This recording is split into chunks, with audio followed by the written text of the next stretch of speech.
Hey guys, Boss and Ramos, and it happened again. Another loss by a last second field goal. Now, this one wasn't as the time expired, but it still came in the final moments of this football game. Yes, Miami Dolphins lost their third straight game for a second time this season to the hands of the Buffalo Bills. They are now 0-2 against the Bills this season after losing 27-30 by Tyler Bass's 61-yard field goal. What just happened? I was going to say another word. And if you know what I was going to say. But without further ado, let's get into the post-game review. Now, it wasn't all that bad of a game for the Miami Dolphins. It was a back and forth game. It had me on my toes pretty much the whole time, and I'm at home. I'm watching it from the comfort of my own house, and I was uncomfortable just sitting down. You know, it's just constantly moving. This seems very undisciplined, especially on the defensive side of the ball, but you can make the argument for both sides of the football for this Miami Dolphins team. They are very, very undisciplined.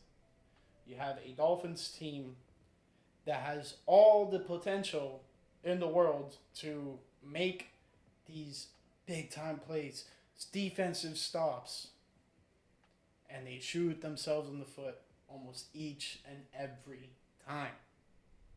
You have to burn timeouts offensively because you couldn't figure out who was lining up where. You pretty much gave the Bills their game-winning drive off of an unnecessary roughness penalty. These are third down and 15, and our rookie edge rusher is jumping off sides on one of the most pivotal points of the game, giving the Bills an extra 10 yards. Boom, they were able to just muster enough to get the line to gain the following play. This is the things that are crippling this Miami Dolphins team. And as a fan, it's infuriating. That being said, I really did like the Dolphins' performance. Obviously, would have loved for a win. Back-to-back weeks losing by the foot of a kicker is awful. The worst. But yeah, let's get down to some numbers here. We're going to get into the highlight after and go over some individual stats. And then last but not least, just go over, did the Dolphins execute keys to victory? All right, first and foremost, yes, the Miami Dolphins lost 30-27. The Bills had 24 first downs. The Dolphins had 26. Third down efficiency, Dolphins were 4 of 8, and the Bills were 5 of 10. So both teams are 50% on third down. Both teams converted their sole attempt on fourth down. Both teams were 1 of 1 on fourth down. Bills had one less play than the Miami Dolphins. The last play for the Dolphins, you'll see in the highlight, was not great. Offensive yardage, Dolphins outgained the Bills by 50 yards or so. Both teams committed a turnover, and time of possession was pretty much split even. Dolphins dominated time of possession. I loved the way they played this game. They had the ball for 31 minutes, 53 seconds. Bills had it for 28 minutes and 7 seconds and still came out on top. Penalties. Undisciplined, I'm telling you guys. 8 penalties for 57 total yards. Now, when you look at it, it's not as bad as the Bills, who had 4 penalties for 40 yards. They had more yards per penalty, but still. It's the fact that these penalties keep on happening. And in crucial moments, third down and 15, you're getting an offsides. And then later on in that drive, you're getting that unnecessary roughness on another third down play. You're about to get off the field. You're about to give the ball back to your offense and you let them have a chance to mount a game-winning drive. Instead, you're giving the other team free yardage. It just doesn't work. It also happened early in the game, too. Cam Smith, on one of the earlier drives specifically, was just, kept on getting defensive holding calls on Matt Collins. I understand he's a big physical receiver, but he's not that good. You don't need to be playing him that way. Man. Anyways, more numbers here for you guys. All the AFC East teams have finalized their games. Buffalo Bills now 7-2. New York Jets are 3-6. Dolphins 2-6. New England Patriots 2-7. So what does that mean for this Miami Dolphins team? Well, it means, playoffs are even of a further reach than they are when this game first started. Now the Dolphins have slipped out of the 10th spot. They're now at 11, but that is also with the Colts yet to play, and that's pretty much it. The Colts are the only team that have yet to play that would affect any of this. Kansas City, but they're number one. They're undefeated. Yeah, the Colts are the only ones that could affect anything right now for this Dolphins team in terms of standings, but it's so early. I just want to throw the image out there for you guys, just to give you guys a grand scheme of things. Colts are the last team on the outside looking in. They're at 4-4, and they have yet to play as of the time of this video. Behind them, 4-5 Bengals, 3-6 Jets, 2-6 Dolphins. So there's a lot of things at play for this Miami Dolphins team. There's still a slither of hope because the 5-4 Denver Broncos are currently the 7th seed. So, fingers crossed. Some of these teams start losing some games. Some of these things, start going in the Dolphins' favor. Hopefully the Dolphins get a game-winning field goal of their own somewhere. Please. Man. All right, enough of my rant. Let's get into the highlight. And just want to throw it out there. It's been happening the last couple of videos. The highlight will have to probably be cut down at some point, and that's going to be in post in terms of when I'm uploading on YouTube, and they try to limit me from what I can show. So if it just jumps and things don't make sense, just know that the intention was to show you guys stuff that makes sense, and if it doesn't, then that's because I got blocked from being able to publish it on YouTube. But with that being said, let's check out this highlight. All right, we got the Buffalo Bills AFC lead team right now for the AFC East. Mike McDaniel has not won in Buffalo yet. Dolphins off to a good start. Third down, forced the Bills to kick a field goal, and following Bills' drive, marching down the field. And a lucky break for this Miami Dolphins team, just Josh Allen's second interception of the season. Keon Coleman's a little upset he was not able to reel that one in. The Dolphins had a great running attack in this game, and you can see there was a wide open lane, and Achane was a key catalyst for this Dolphins team. First, getting points on the board for the Fins. Dolphins up 7-3 at this point. This is what you hate to see.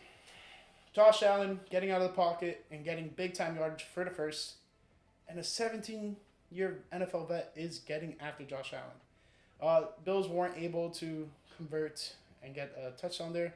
But anyways, Raheem Mostert fumbles the ball again, and the Bills answered back with a score of their own. Mac Hollins gets in the end zone for 6. By that point, the Bills had taken the lead. Now Dolphins' chance in the second half, getting down the field, and a nice pass to Tyreek Hill. So he was upset because he would have had a wide open touchdown to Tyreek pretty much. Dolphins would have to be forced to kick a field goal, and then following Bills' drive, Ray Davis makes a couple defenders miss and is off into the end zone for 6. We're going to get another look at that missed tackle by Marcus May. Jordan Brooks falls down, could not catch up to him. Josh Allen is loving it. Bills go ahead and take the lead once again. And then we got Tyreek just finding space. He was doing a really good job at, not trying to go and have the burners every single play. Big moment here for Tua. Extending, reaching over, running for the first down on 4th and 4. And who's there right in front of him? Damar Hamlin, the guy who took him out in week 2. Even Kevin Harlan was like, oh no. Anyways, that was huge because it helped set up this Devon Achane rushing touchdown. Dolphins tied a game here, and more of the story in the second half. Tit for tat. Both teams are going down the field and scoring with some decency. Dolphins were always there, close enough to get Josh Allen. And in crucial moments, we're not able to. He gets a score. And then Dolphins follow it right up with a Jalen Waddle touchdown. I think this is the first of the season. But this is the penalty I'm talking about. Unnecessary roughness by Jordan Poyer here. The ex-Bill helps deliver. The Bills, their 7th win of the season off of the Tyler Bass 61-yard field goal. McDaniel, Tua, they're upset. Bills, they're loving it though. And then there's one final chance for this Dolphins team. 5 seconds left on the clock. Tua just dumps it off to Achan. Not much going. He finds Waddle behind him. And Waddle, that's the wrong way, buddy. That's the wrong way. Russo gets him, shuts down this game for this Buffalo Bills team. And you can pretty much shut the book on that one because that was the end of the game. Now, with all that being seen, it was an insane matchup. Both teams were pretty much, going down the field and really testing each other's will. I think Dolphins had a phenomenal offensive game plan. There's part of me, in retrospect, that wishes that maybe sometimes we didn't take that field goal. We would have gone for it on fourth down and tried to get, put more points on the board. Because now, you lost. What do you do now? Because you're sitting at 2-6, and where do you go from here? The schedule's not going to get any easier. All the opponents in your immediate future are pretty tough.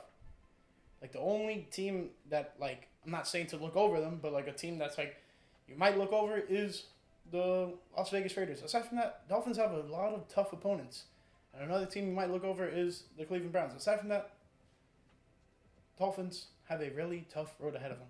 So, with that being said, let's talk about some stats, and I'll give more opinions throughout me going over some of these stats.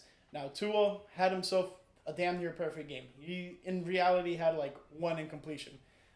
He went 25 of 28 for 231 yards, 2 touchdowns, was sacked once for a loss of 7. Now, Tua, he had a ball that he threw in the dirt on purpose to just avoid a bad play on a screenplay. And then there was one more that he kind of just didn't. Something happened and he just had to throw the ball away.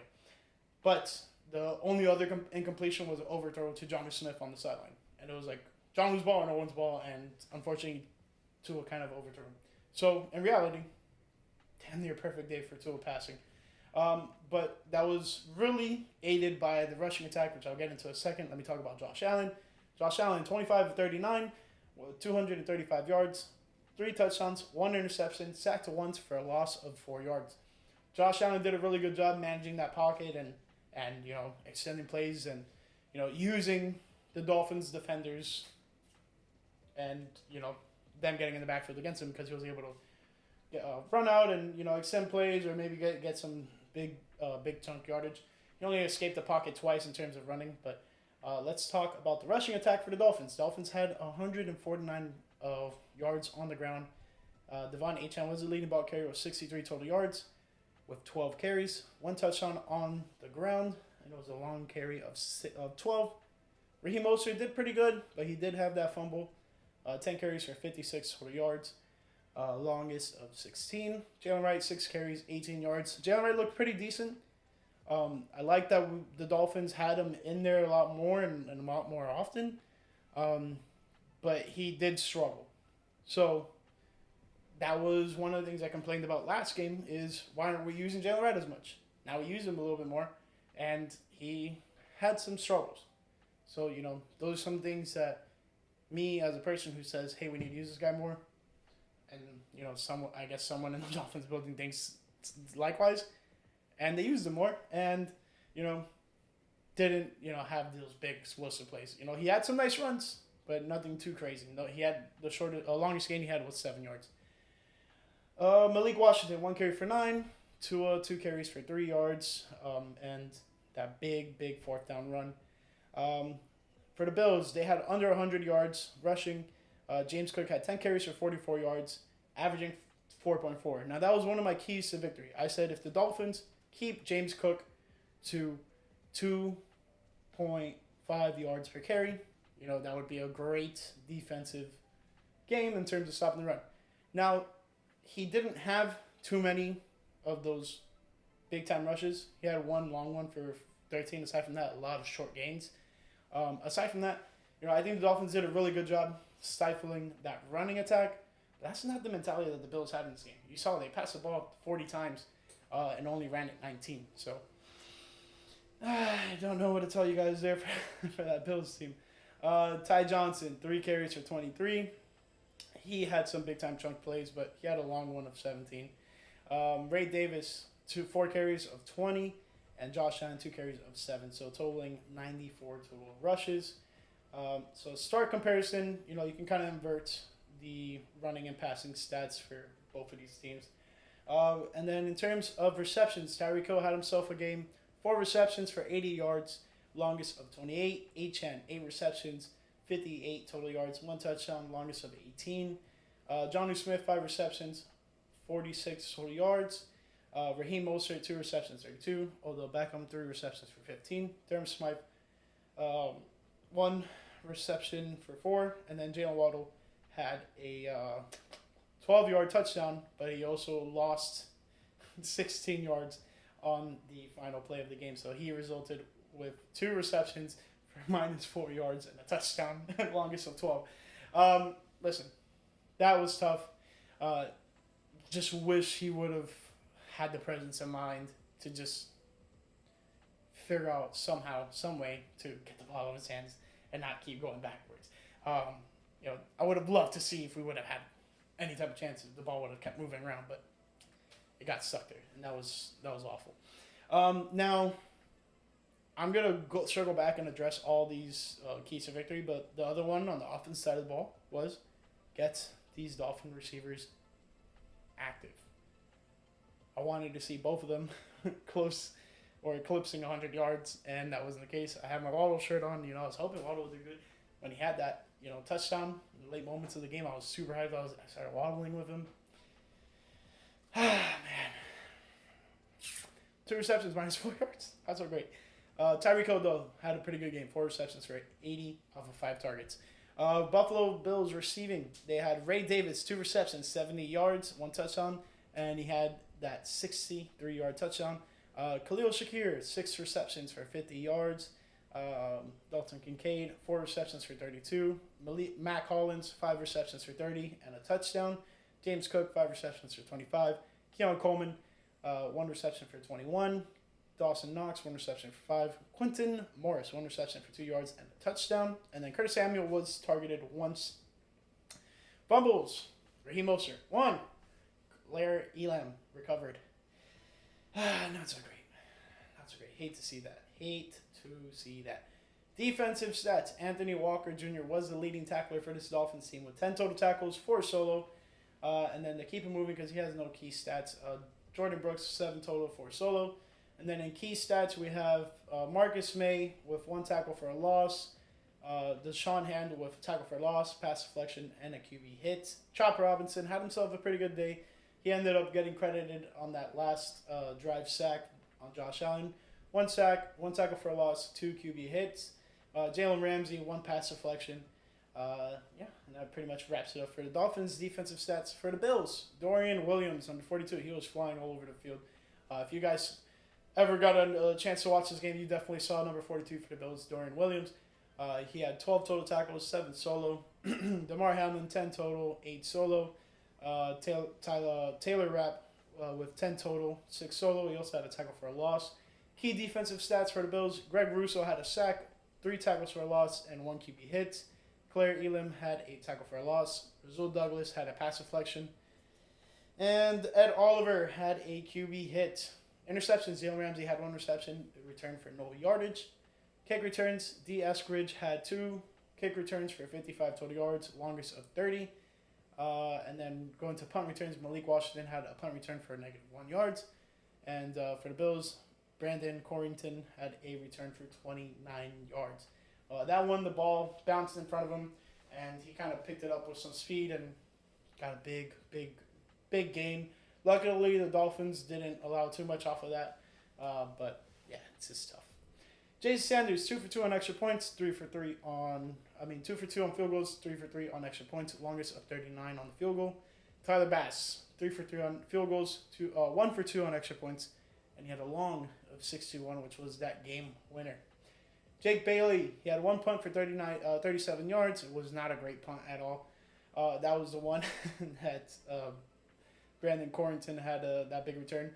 Sam Martin had 1 punt for 49 total yards. It was in the 20, and it pinned the Dolphins back. Luckily, the Dolphins were able to make something off of it in that drive. Now, with all those stats being said, we're going to go over what were the keys to victory, how the Dolphins went about those, and you know, just a little spiel going off of that. So first and foremost, keys to victory were get the passing game going and get specifically Tyreek Hill and Jalen Waddle involved. Tyreek Hill got involved. I was satisfied with Tyreek Hill's performance. Jalen Waddle wasn't involved as much, so I was not really satisfied with his performance. I was very happy with how the game was going and how the Dolphins were attacking the offensive game plan. It was really just ground and pound, make efficient throws. You know, that being said, with Tua having 231 yards and, you know, having 25 per 28, he had a lot of quick, easy throws, you know, screens, quick dump-off passes. There were a few that were actually downfield in this matchup, but credit to Tua. He was able to deliver those throws and make those key plays. There was one specifically that he threw in a tight window to Jonnu Smith, and it was on the freaking money. So this is the stuff that you want to see from your quarterback, and you know, you can kind of give Tua the game manager script on this one. I think he did a really good job orchestrating that Dolphins offense, and it's night and day what you see when Tua's out there opposed to any other quarterback that the Dolphins have had go out there in his absence. So, now, they did not achieve what I thought, you know, would be a key to victory. Now, that being said, I did like that offensive game plan.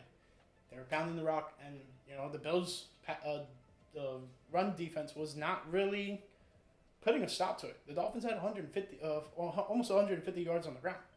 So, you're telling me in a game that the Dolphins had almost 150 yards on the ground. Tua only had 3 incompletions. They end up losing, yes. And it's all because of a freaking field goal.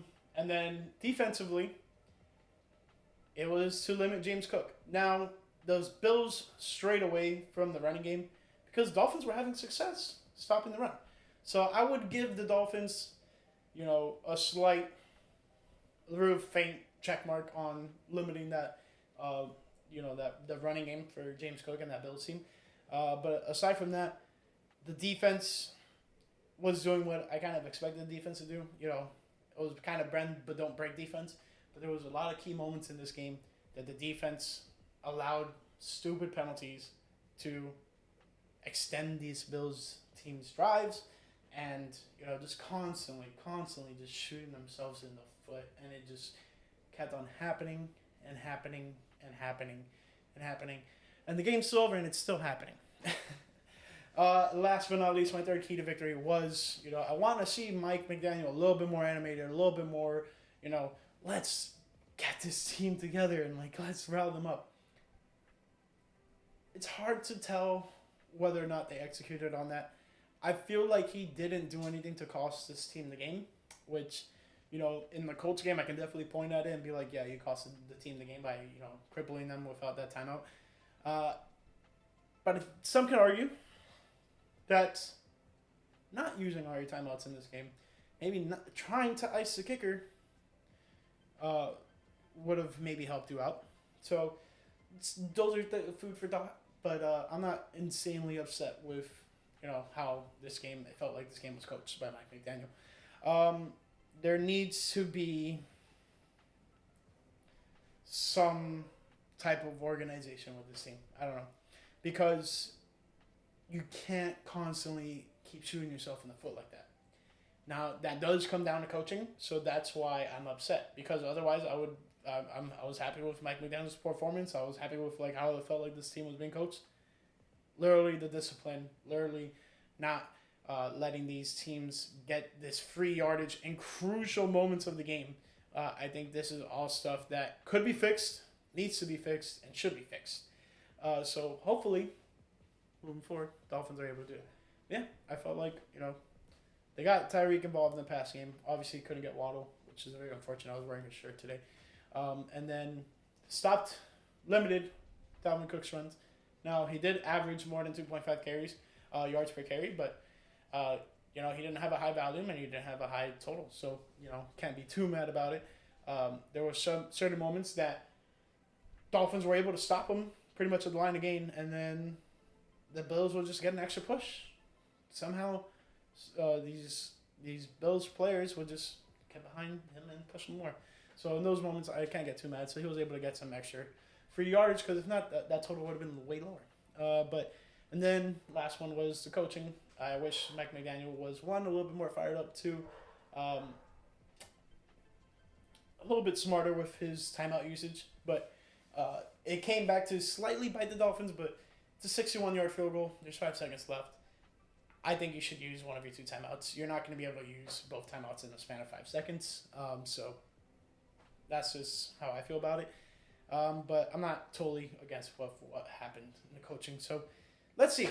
Dolphins are 2-6, 1-3 on the road. They could have been 2-1 on the road. No, they could have been 3-0 on the road. What's the one game that they couldn't have won on the road? I don't know. Either way, they could have won. They won the Patriots game. They could have won the Colts, and they could have won this game. I'm trying to think of a game that they went on the road and struggled. Either way, Dolphins, not looking good. 2-6, 9 weeks into the season, 8 games done. I would have imagined the Dolphins would have been on the flip side of this spectrum in terms of wins and losses. So it definitely hurts, and it definitely hurts even more that, another season, another sweep by the Buffalo Bills on the Dolphins. On top of that, it's just the fact that you're never going to get past these guys if you don't win there. And the Dolphins haven't won there in 9 years. So I swear, if the Dolphins go to Buffalo next year and don't win, it will be 10 years of losing in Buffalo. Man. That's my take on it. Anyways, I'm a wishful thinker. And I wishfully think that this team could have success and hopefully go on a run. But I think at this point, it's too little, too late, and it's too far gone. But I'm an optimist, and I hope that this team could have a great season moving forward. But it's not going to get any easier. They're not in the prime position in the playoff picture. I know we're only halfway through the season, but there's still a lot of time left. Hopefully they can get it done. But, the light at the end of the tunnel is fading fast. With each loss, it's fading even more and more. So that concludes this post-game review. Next week, it's going to be a little bit harder for me to get these things to you guys on time. I will be going to the next week's game in LA, Monday Night Football, unless it gets flexed out. That would be very unfortunate. But I will be in town anyways if it gets flexed to Sunday or something. But either way, I'm going to go there. So the video may come out pretty late, honestly, just because also they're 3 hours behind there. So let's see what happens.